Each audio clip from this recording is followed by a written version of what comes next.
Today is the anniversary of the overthrow of the Hawaiian Justice Kingdom. toward the Hawaiian Kingdom was etched into history. Racist American country took our sovereignty. December 7th, 1941,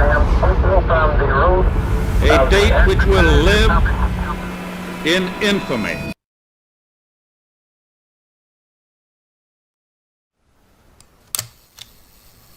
It has been 126 years since the Hawaiian Islands were annexed to the United States.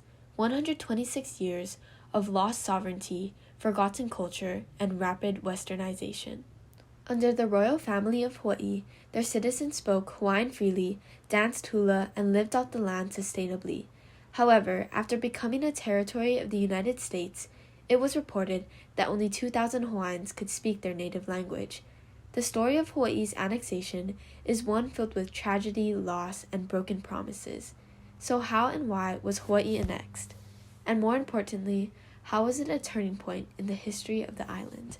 The Americanization and consequently the annexation of Hawaii to the United States ultimately led to the erasure of Hawaiian culture and the death of thousands of Hawaiians.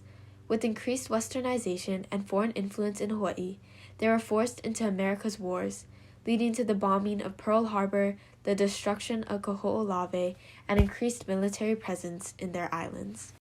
In 1820, the first missionaries landed in Hawaii and established residence. Foreign presence only began to increase when Hawaii's sugar industry, headed by white planters, began in 1854. The sugar industry was a lucrative business after the Civil War destroyed agriculture in the South. Sugar quickly became Hawaii's main economic driving force. Although the sugar industry had great success, tensions arose when the interests of sugar planters conflicted with Hawaiian sovereignty.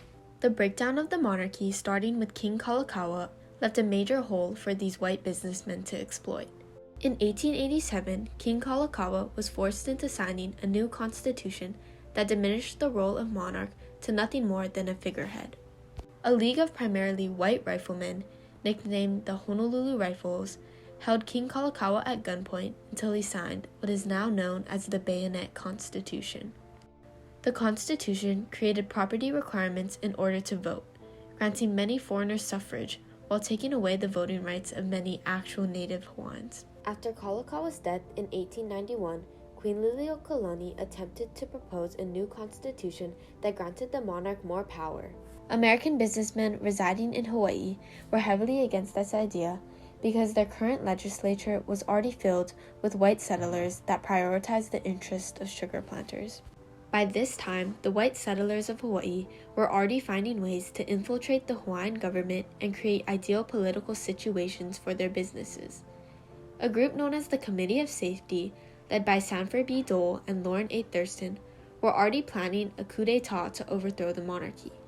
Their plan was only further expedited when the McKinley Tariff Act of 1890 was passed, ending the reciprocity agreement between the U.S. and Hawaii.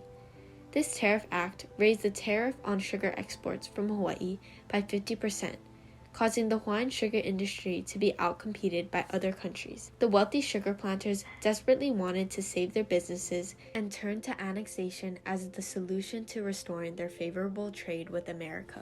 The Committee of Safety, composed of 13 white pro-annexationist businessmen, carried out a coup d'etat to overthrow the monarchy on January 17, 1893. They were aided by a contingent of Marines from the warship USS Boston. Their presence alone caused Queen Liliuokalani to abdicate her throne to prevent the loss of life of her citizens. While Queen Liliuokalani was implicated and imprisoned in her palace on grounds of treason, she gave this statement: "Therefore I, Liliuokalani of Hawaii, do hereby call upon the President of that nation, to whom alone I yielded my property and my authority, to withdraw said treaty from further consideration." Queen Liliuokalani put her faith in the United States to correct the wrong, but of course was let down. Despite mass petitions, including the signatures of 21,000 native Hawaiian people, Hawaii was annexed, not by a treaty, but by a joint resolution known as the Newlands Resolution. Congress was initially split on the topic of annexation, but after an American warship was bombed by Spanish forces during the Spanish-American War, Hawaii was seen as a strategic docking point for naval forces as they headed into war with the Spanish colony of the Philippines. Hawaii was officially annexed on July 7, 1898, and was later considered a territory of the United States with the passing of the Organic Act in 1900. Following the years of Hawaii being added as a territory to the United States, Native Hawaiians would be plagued with foreign disease and experience the loss of their land as well as the increased suppression of their culture.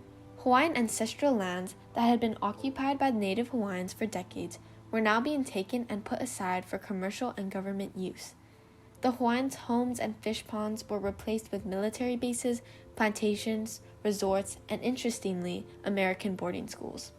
Between 1819 and 1969, the United States supported the institution of 408 boarding schools across the country that targeted Native Hawaiian and Native American children. In pursuit of complete cultural assimilation, they used these schools as a way to indoctrinate the youth with Western practices. Specifically in Hawaii, between 1819 and 1874, the American Board of Commissioners for Foreign Missions funded and sent 12 missionary companies to Hawaii to promote Christianity and the use of English. They deliberately built schools with the aim to reduce the use of Olelo Hawaii, the Native Hawaiian language, and sought to, quote, raise them to an elevated state of Christian civilization. They went so far as to ban the Hawaiian language in 1896, resulting in several generations of Hawaiians never learning their native language.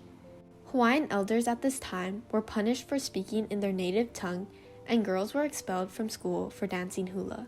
Jonathan Osorio was a student at Kamehameha School during the time of the ban, and he had this to say about his experience. The expectation was that the more of an American you could demonstrate yourself to be, in terms of speaking English, adopting American values, and knowing American history, the more you were liked and rewarded by the school. In 1888, military programs were even being implemented into Kamehameha School for boys. Under the National Defense Act, Native Hawaiian boys served in the Reserve Officer Training Corps. They deployed these boys to colonize the Howland Baker and Jarvis Islands in the equatorial Pacific. This just demonstrated the gross usage by the United States of Native Hawaiian boys who were from a nation which they had previously colonized to take over other places. Along with the banning of the Hawaiian language, Hawaii became overrun with military presence. American military forces began to pour onto the island by ship and plane, occupying the military bases built on Hawaiian land.